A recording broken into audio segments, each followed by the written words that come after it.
Voici ce que j'ai appris sur la Libye et son leader Mouammar el-Kadhafi.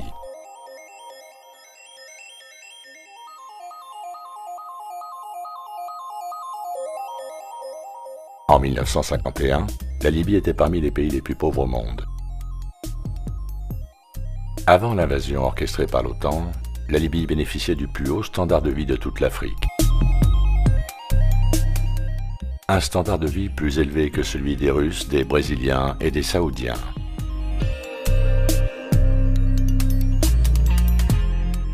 Dans ce pays, le logement était considéré comme un droit humain.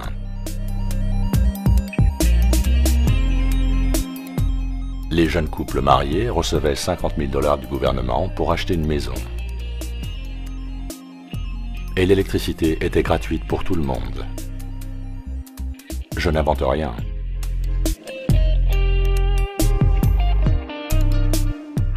Kadhafi fit le vœu de loger décemment chaque Libyen avant ses propres parents.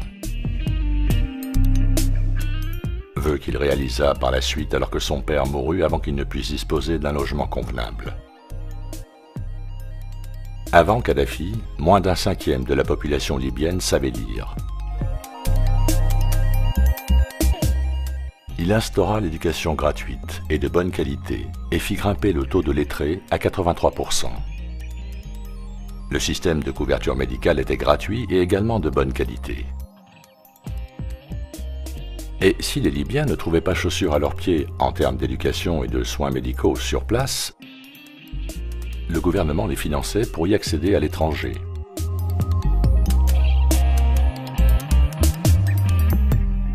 Tous les prêts étaient à 0%. L'usure était interdite par la loi. Le gouvernement finançait aussi, à hauteur de 50%, l'achat d'une voiture neuve.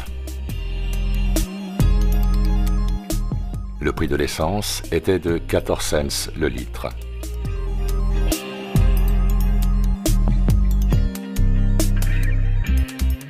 Tout Libyen souhaitant devenir fermier se voyait offrir l'utilisation sans loyer d'une parcelle de terre, une maison, du bétail et des semences.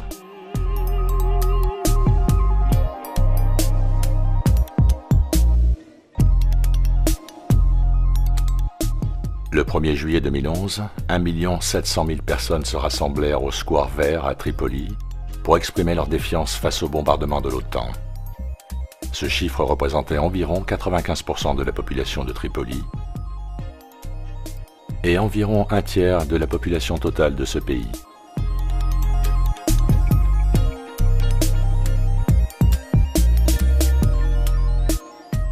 La banque centrale libyenne était contrôlée par l'État, contrairement à toutes les banques occidentales qui sont contrôlées par les Rothschild, et celles-ci procuraient de l'argent sans intérêt.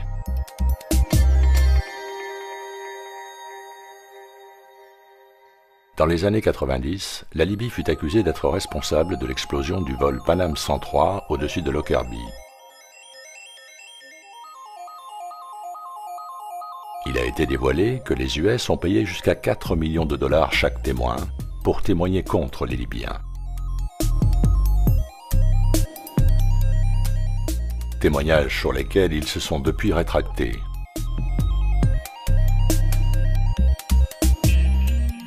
Kadhafi prépara également la fin des paiements en dollars du pétrole libyen pour installer le dinar africain en or. Cette décision fit déclarer à Sarkozy, le bouffon circoncis au 8e jour, que la Libye était une menace pour la sécurité financière de l'humanité. Le premier acte des rebelles libyens fut la création d'une nouvelle banque centrale à partir de celle contrôlée par les Rothschild.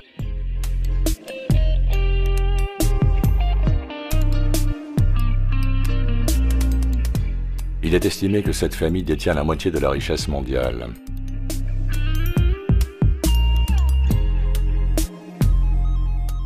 Leur banque fabrique de l'argent à partir de rien et pratique l'usure.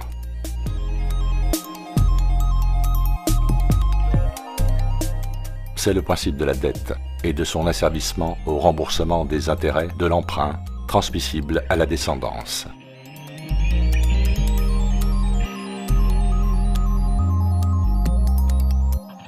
À l'inverse de Cameron, d'Obama, de Sarkozy et compagnie, Kadhafi refusa de vendre son peuple. La Libye n'était donc pas esclave de sa dette.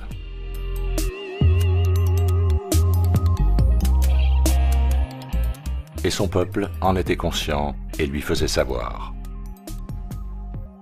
Commencez-vous à comprendre pourquoi l'OTAN a détruit ce pays libre et souverain? Les Libyens disposaient d'avantages inexistants à l'ouest.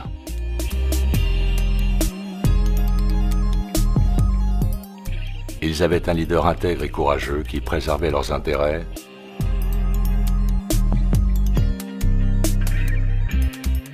et non ceux des Rothschild. Les Libyens profitaient de la richesse de leur pays, à l'écart du système usurier, libérés du poids des intérêts bancaires outrageux que cette horrible famille impose. Sans celle-ci et la tyrannie de son contrôle sur l'émission de toute monnaie, les peuples vivraient bien mieux. Car il faut comprendre que des trillions de dollars, d'euros, de livres sterling leur ont été dérobés par les banquiers et les politiciens corrompus du système d'asservissement en place.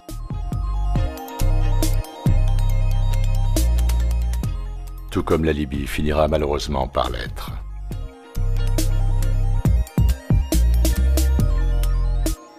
On estime à 30 000 le nombre de Libyens assassinés par l'OTAN et ses nervis.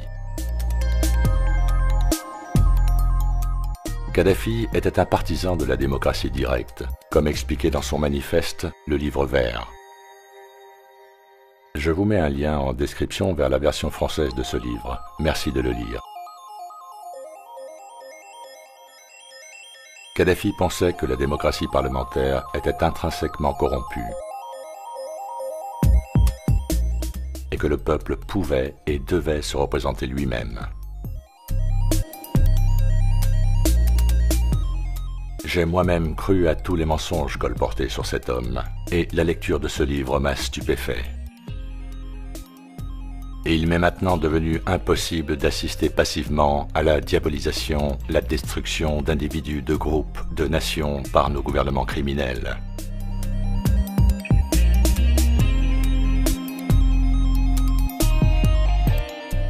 Puis à leur protection orchestrée par les médias, alors qu'ils sont les vrais responsables de crimes contre l'humanité.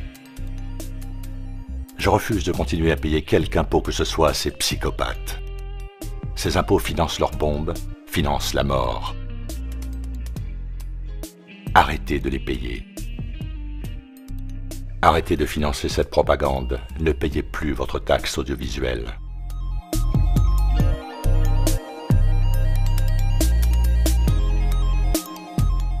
Aujourd'hui, l'histoire se répète avec la Syrie. Nous devons être solidaires de ce peuple.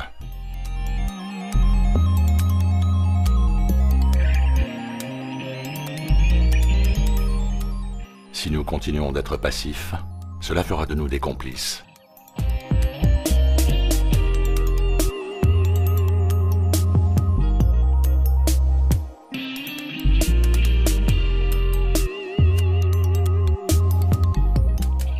Et un jour, cela nous arrivera.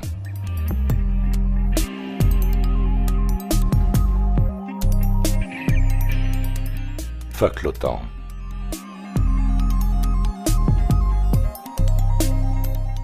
Fuck l'ONU.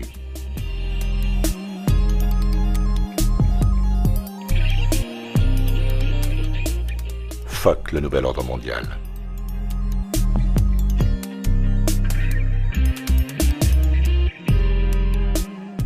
Il est plus que temps d'agir.